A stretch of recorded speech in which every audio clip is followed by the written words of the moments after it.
Enfin, retourner à notre rencontre qui a eu lieu au Petit Théâtre de Chavanos, où j'avais joué avec mon groupe et que le directeur m'a proposé en première partie Jérôme. Et que ça, avec sa petite guitare bizarre, là, ça nous a tous branchés, on a trouvé ça vachement bien. Et donc on est resté en contact. Et pendant l'enregistrement de son album, donc, il travaillait avec mon batteur et mon bassiste. Et un jour il m'appelle, il me dit écoute, il me reste 2 ou 3 morceaux à finir. Où est-ce que tu crois que je peux le faire? Et je dis ben, viens chez moi. Et donc on a enregistré les voix et quelques guitares chez moi. Et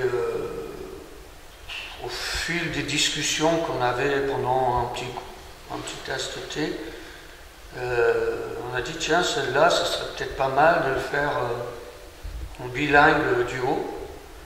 Donc j'ai pris le texte de Jérôme, le texte original, et j'ai adapté quelques phrases en anglais, en essayant de faire en sorte que ça rime avec les textes français pour que ça marche.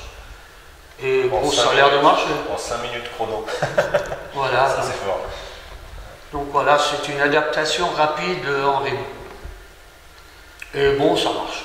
En fait, ouais, ce qui s'est passé, c'est que quand j'ai enregistré ces 3-4 chansons supplémentaires là, chez Michael, spontanément, il s'est levé, il a eu envie de faire des chœurs sur ce titre, I Will Be Free.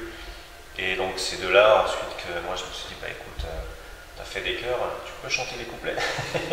Et donc il a adapté ce texte en 5 minutes, je me rappelle, c'était dans la cuisine. Voilà. Tac, tac, tac. Pour une tasse de thé. Les rimes, voilà, 10 minutes maxi. C'est la potion magique. Ouais. Les Britanniques. C'est avec du lait, avec du lait. Eh oui. Mes influences essentielles, c'est Goldman, Jones, Cabrel, et on va dire, allez, plus récemment, De Palmas. Donc ouais, mon univers, il est quand même bien chanson française, et avec une touche un peu rock blues. Donc voilà, je compose en français.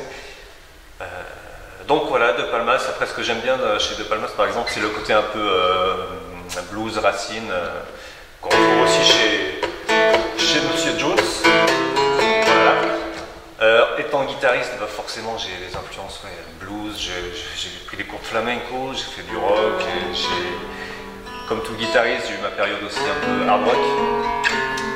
Donc on doit retrouver un peu de tout ça dans l'album, mais essentiellement quand même le côté blues sur les impros. La guitare de Jérôme, c'est un espèce de mélange entre un dulcimer et un dobro. C'est avec le dobro, avec le manche plat comme ça pour pouvoir le poser sur les genoux. Ça se joue beaucoup dans le blues aux États-Unis, sauf que là c'est une guitare acoustique. Donc oui, c'est un mélange entre les deux, hein, pour moi, voilà. En fait, ouais, ça s'appelle un Weissenborn. Donc, si j'ai bien compris, c'était utilisé à Hawaï pour la musique hawaïenne au tout départ. Et après, ça a été détourné par les bluesmen pour faire du blues. Et donc, la particularité, c'est qu'elle est entièrement creuse. Donc, c'est toute une chambre de résonance qui se prolonge sous le manche. Donc, ça sonne. Très longtemps. Ça sonne. Et ça se joue avec une barre en métal. Donc, on glisse sur les cordes.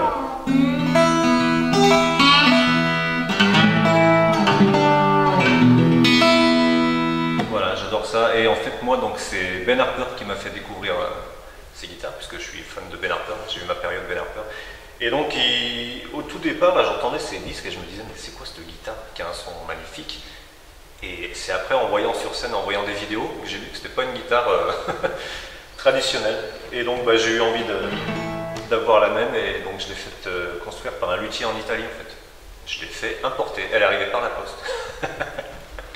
Voilà, et je l'ai découvert comme ça et elle a vraiment un super son en plus.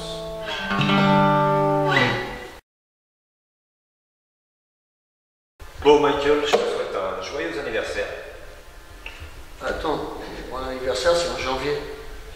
Ouais, mais il n'y a pas un autre anniversaire? Réfléchis bien. Oh là là, c'est déjà? Ouais. Déjà. Ah ouais. T'as 30 ans. 30 ans. T'as 30 ans seulement.